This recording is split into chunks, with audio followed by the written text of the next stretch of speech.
मेरे हुजूर आप तशरीफ़ फरमा थे, साहबा कहते हैं हम भी बैठे थे, कहते हैं मस्जिद नबवी का माहौल है, तो दो बंदे आए हुजूर के पास। जब वो आए उन्होंने नमाज़ पढ़ी, ज़ुहर है या असर है, नमाज़ पढ़ के जब वो दुआ कर रहे थे, मेरे हुजूर ने क्या फरमाया? फरमाया तुम ऐसा करो, तुम दोनों वुज़ू भी दोबारा करो, नमाज भी दोबारा पढ़ो। वुज़ू भी दोबारा, नमाज भी दोबारा। साहबा कहते हैं वो दोनों बंदे हाथ जोड़ दिया, गुजारो या रसूलल्लाह या नबी अल्लाह, हम वुज़ू भी दोबारा करें, नमाज भी दोबारा पढ़ें। तो या रसूलल्लाह हमने नमाज तो पढ़ी है, नमाज तो हमने अभी आपके सामने पढ़ी है, तो हम दोबारा वुज़ू क्यों करें, दोबारा नमाज क्यों पढ़ें? और अगली बात, मेरे हुजूर ने फरमाया तुम दोनों को रोज़ा भी है, रोज़े की भी कज़ा करो, रोज़े की भी कज़ा करो।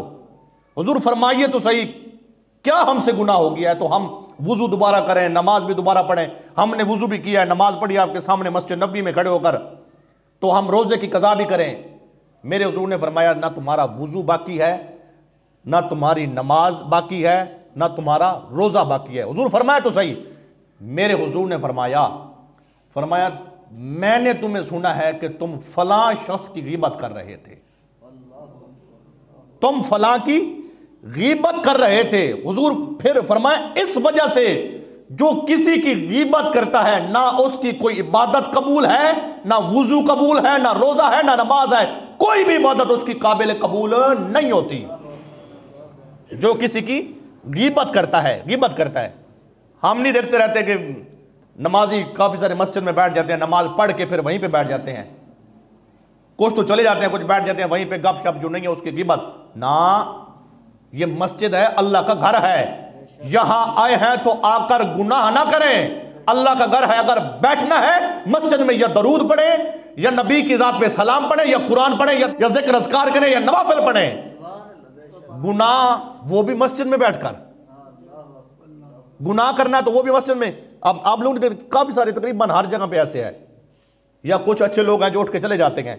मेरे साहब अगर मस्जिद में जितनी देर आपने बैठना है ना, जिक्र अज़कार करते रहें बस। अगर बातें करनी है तो बाहर जाएं, गीबत करनी है तो मस्जिद से उठ के बाहर चले जाएं। क्यों? आपको पता है कि आपने नमाज जो पढ़ी है जमात के साथ, तवज्जो, आपने जो जमात के साथ नमाज पढ़ी है, ज़ोहर पढ़ी या असर या मगरिब या इशा या फजर, कोई बंदा गारंटी से नहीं कह सकता कि मेरी इबादत कबूल है। कह सकता है कोई? हमने जो आज फजर वाली पढ़ी है कबूल है, मैं कहूं भी मैं इमाम हूं कबूल है, जो रात इशा पढ़ी है कबूल है, कोई नहीं कह सकता। लेकिन हां, इस चीज की गारंटी कोई नहीं है कि इबादत कबूल है। इस चीज के बारे में मेरे हुजूर का फरमान मौजूद है, गीबत करोगे तो सारी नेकियां खत्म हो जाएंगी, गुनाह लिखे जाएंगे। आए हैं नमाज पढ़ने के लिए, क्या पता वो भी कबूल हुई है कि नहीं हुई। मस्जिद में बैठकर फिर लोगों की गिबत करके जो नमाजी नहीं है उसकी उठ के चले जाएं, या इमाम मस्जिद या किसी की, मैं वैसे समझाने का मसला पेश कर रहा हूं। नबी के गुलामों, ऐसा काम बिल्कुल ना करें। गपशप लगानी है, बाहर है, घर चले जाए, अपनी बैठक में चाय भी पिए, गपशप भी करें। तो मेरे हुजूर ने क्या फरमाया वुज़ू भी दोबारा, नमाज भी दोबारा पढ़ो, रोजे की भी कज़ा करो। ये इतना बड़ा गंदा गुनाह है गीबत। और मेरे हुजूर क्या फरमाते हैं? अल गीबतु अशद्दु मिनज़ ज़िना, गीबत का गुनाह ज़िना से बड़ा गुनाह है।